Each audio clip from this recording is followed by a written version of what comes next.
गालिब ने सही कहा था, मोहब्बत में नहीं है फर्क जीने और मरने का।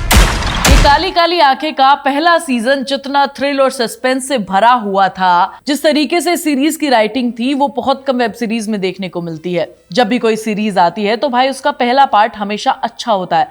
लाइक ये Kaali Kaali Aankhein, Mirzapur, sacred games, family man, बहुत सारे एग्जांपल्स हैं हमारे पास। और इनके सेकंड और थर्ड पार्ट से हमें बहुत ज्यादा उम्मीद होती है। हम सोचते हैं कि जिस लेवल का थ्रिल, जिस लेवल का सस्पेंस हमें पहले पार्ट में देखने को मिला था, वैसा ही हमें सेकंड और थर्ड पार्ट में भी देखने को मिलेगा। पर सवाल यह है कि ये काली काली आंखें का हमें सेकंड पार्ट क्या वैसा ही फील देता है या फिर नहीं? क्या हमें इस पे अपना टाइम इन्वेस्ट करना चाहिए या फिर नहीं? तो सैटरडे संडे में तुम इसे देखने का अगर प्लान कर रहे हो तो उससे पहले मेरा वीडियो जरूर देख लेना और चैनल को सब्सक्राइब करना तो बिल्कुल मत भूल जाना। देखो भाई, बात ऐसी है कि करीब करीब 6 एपिसोड है इसके, 40-40 मिनट का इसका हर एपिसोड है, तो करीब 5 से 6 घंटे तुम्हें इसको देने पड़ेंगे। देखने से पहले इस बात को दिमाग में याद रखना। अगर तुम इसे देखने का सोच रहे हो तो कहानी वहीं से शुरू होती है जहां पर खत्म होती है। पहले सीजन में विक्रांत पूर्वावस्थी को मारने का प्लान करता है, लेकिन मार नहीं पाता है। मारने की बजाय उसे किडनैप करवाने का प्लान करता है, किसी को हायर करता है। वहीं से शुरू होती है कहानी। लेकिन किडनैपर ही वापस उससे फिरौती मांग लेता है, करीब करीब 100 करोड़ का वो फिरौती मांगता है। लेकिन सबसे इंटरेस्टिंग चीज ये कि कहानी में एंट्री होती है गुरमीत की, जो पूर्वा के दोस्त है।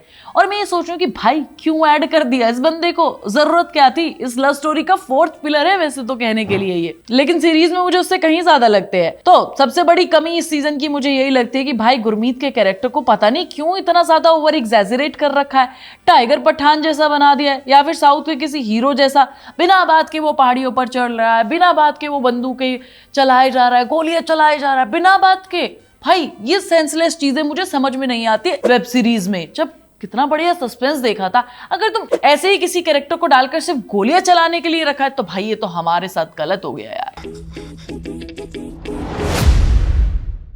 पूरी सीरीज में गुरमीत को पता नहीं क्यों बड़ा बनाने की कोशिश की गई है, बहुत ड्रामेटिक लग रहा है, जो मुझे बिल्कुल भी पसंद नहीं आया। पूरे 6 एपिसोड में झेलना पड़ता है, फिर वो वापस आती है या नहीं आती है, विक्रांत की जिंदगी में आगे क्या होता है, और गुरमीत और क्या क्या खेल खेलते हैं विक्रांत के साथ, ये सारी चीजें हमें सीरीज में देखने के बाद पता चलेंगी। बट पहला एपिसोड बहुत अच्छा है, जिस तरीके से कहानी कंटिन्यू रखता है वो देखने में मजा आता है। लेकिन उसके बाद के जो एपिसोड बोरियत फैलाते हैं, उसे देखकर मुझे लगता है कि भाई मैंने पाप क्यों कर दिया यार, मैंने इसके पहले सीजन को क्यों देख लिया? मुझे तो कहानी आगे देखनी थी ना, क्या होगा। बट यार इन्होंने जो मेरे इमोशन के साथ खिलवाड़ किया है वो बर्दाश्त करने लायक नहीं है। मजबूरन मुझे इसके सारे एपिसोड देखने पड़े। 6ठे एपिसोड में जाकर फिर से वही थ्रिल मुझे महसूस हुआ जो मैंने पहली सीरीज में देखा था। ऐसा लग रहा था कि बीच की स्टोरी किसी और ने लिखी है, या फिर ऐसा लग रहा था कि भाई बंदे को पूरे पैसे नहीं दिए गए हैं, जिसकी वजह से वो कुछ भी लिखता जा रहा है। पूरी की पूरी सीरीज का सस्पेंस और थ्रिल गायब हो चुका है। इनफैक्ट ताहिर को भी उस तरीके से यूज नहीं किया गया जिस तरीके से यूज करना चाहिए था। जो एंगल हमने ताहिर का पहले पार्ट में देखा था, एक सीधा साधा सा लड़का जो एक सिंपल जीवन जीना चाहता है, जो चीज हमने पहले पार्ट में देखी थी वो हमें सेकंड पार्ट में देखने को मिलती ही नहीं है। इनफैक्ट शिखा के साथ जो उनका लव स्टोरी का पूरा एंगल चल रहा था, वैसा मुझे वहां पर कुछ भी देखने को नहीं मिला। और सबसे बड़ी चीज जो इस वेब सीरीज का सबसे बड़ा सेलिंग पॉइंट है, पूर्वा, उसको बढ़िया तरीके से यूटिलाइज ही नहीं किया गया पूरी सीरीज में। मतलब पहले सीजन में जब वो स्क्रीन पर आती थी तो देखकर ऐसा लगता था कि भाई ऐसी बंदी होनी ही नहीं चाहिए किसी की, कोई ऐसे प्यार ही ना करे किसी को। लेकिन इस बार जब वो स्क्रीन पर आई, उनका फ्लेवर मुझे पूरा का पूरा गायब होता हुआ मिला है हर जगह पर। उस तरीके से उनका स्क्रीन प्ले लिखा गया है। तो भाई कुल मिलाकर इस सीरीज का स्क्रीन प्ले बहुत घटिया लिखा गया है।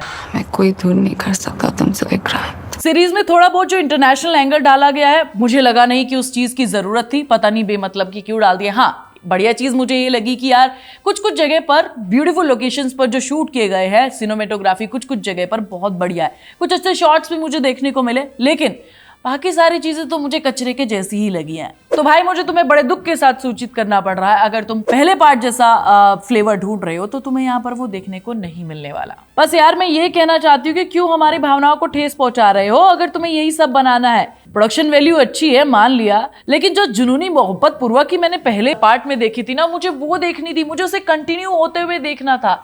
बट वैसा कुछ भी नहीं है यार। 4 अच्छे शॉट्स डालकर कुछ जगह पर अच्छी प्रोडक्शन वैल्यू करने से आपकी सीरीज तो नहीं चलने वाली है भाई। हर बार यही करते हैं ये वेब सीरीज वाले हमारे साथ। इस बार आवाज उठाओ तुम मेरे साथ। अगर तुमने देखने का ऐसे प्लान किया है तो भाई मैं लास्ट में सिर्फ इतना ही कहना चाहती हूँ कि अगर तुमने पहले सीजन को फॉलो किया हुआ है तो तुम जानने के लिए देख सकते हो स्किप कर करके कि आगे कहानी में क्या होगा, वरना मत देखना। और हाँ, अगर इसके प्रोमो और टीजर वगैरह देखकर तुम सोचो कि पहले पार्ट को देखूंगा और फिर इसके दूसरे पार्ट को देखूंगा तो बिल्कुल मत देखना यार। ये था मेरा रिव्यू काली काली आंखें वेब सीरीज का। तुम्हें कैसा लगा कमेंट करके जरूर बता देना। मैं मिलूंगी तुम्हें नेक्स्ट वीडियो में, तब तक तुम चैनल को सब्सक्राइब कर लेना, वीडियो को लाइक और शेयर कर लेना।